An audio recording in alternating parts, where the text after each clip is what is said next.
Have you ever walked into your life and felt, oh, I just can't do this one more day? And you found yourself questioning parts of your life that once made complete sense to you? Not because everything's falling apart, but because something inside of you no longer fully connects to the version that you've been living as. And maybe what's most confusing is that from the outside, your life may look perfectly fine. You're functioning, accomplishing things, you're showing up, yet internally something just feels really restless, unfulfilled, disconnected, and very unsettled. It's almost like part of you is quietly asking, is this who I really am? And what if this uneasy feeling doesn't mean something is wrong with the current version of you at all? In fact, what if it means you're outgrowing the identity that you learned to survive through? Well, in this episode, I'm going to explore some of the very subtle ways that you can begin recognizing that you've outgrown old survival identities, even though part of you really still feels very afraid to expand beyond them. And I'm also going to clarify something about healing that you may not be aware of, or at least not consciously aware of. Because what I've discovered is that healing and expansion are not separate journeys at all. In fact, they're all part of the same transformational process. So if you're new here, I want to welcome you. And for those of you who are returning, welcome back. I am Judy K. Katz, and I'm a transformational coach and a spiritual mentor. And I'm also the creator of the Deep Journey Transformational Experience. For over 30 years, I've guided high-achieving women through deep identity transformation. I've been helping them to expand beyond their survival identities into their authentic selfhood and their power. And I do this through my proprietary methods, and they include compassionate self-connection, nervous system awareness, emotional integration, and embodied conscious living. My experience in working with women is that unconsciously, many do associate the need for healing with fixing something that's wrong with them. So here's the problem with that. And see if this might not be true for you. The idea that something is wrong with us can often stimulate our nervous system into feeling that there's a threat. And that creates fear, which can then produce a real sense of urgency to fix ourselves. However, the real root meaning of to heal is very different. Healing is becoming whole. It's an integration rather than a separation. It's reconnecting with the parts of ourselves that we learned to disconnect from in order to survive. And true healing asks more of us than just simply understanding our inner wounds. It asks us to become more, first, by integrating these parts that we once rejected. And then that integration then allows us to feel safe enough so that we can expand into becoming more of our truest selves. And you see, this is where many high-achieving women experience tremendous tension and confusion. And understandably, because they become highly successful in certain areas of their lives. However, they do this through this fear-based system of the survival self. And even though there's nothing wrong with this part at all, it helped us survive. But eventually, many women begin feeling this tension between the self that learned to survive and the authentic self that's longing to emerge. And the good news is that this emerging self is rooted. It's rooted in the power of creation and life itself. It's natural.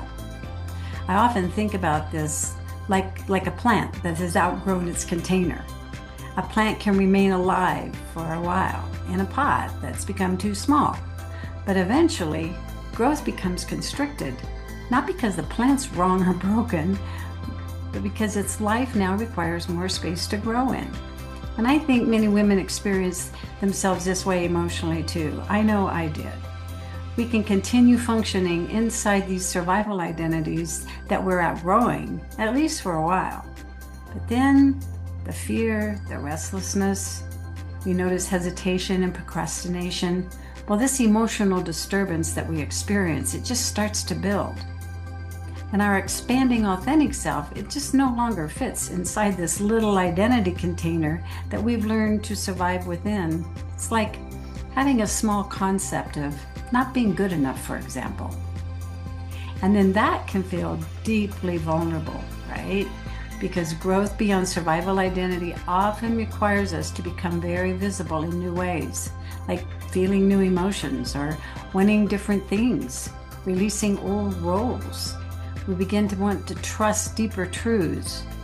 But unfortunately, embracing the emergence of our authentic self is not what our nervous system was conditioned for. So how do we begin recognizing that this might be happening inside of you?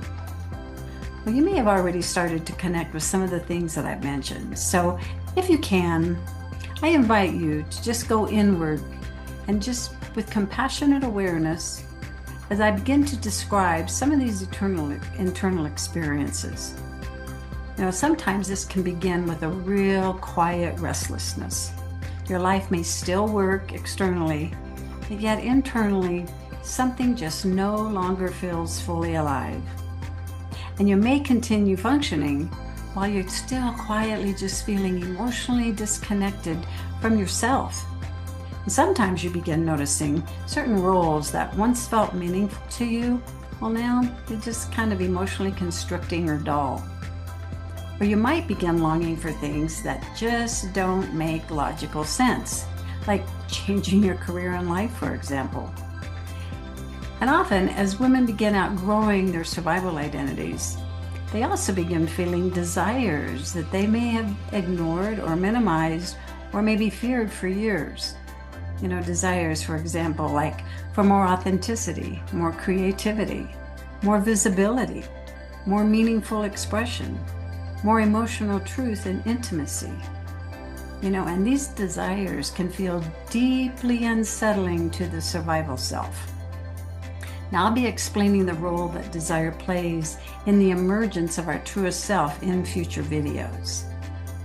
So, again, it's very normal that part of you can feel excitement about this expansion, while at the same time another part just feels deeply afraid, because survival identity is organized around staying the same and not changing. Because why?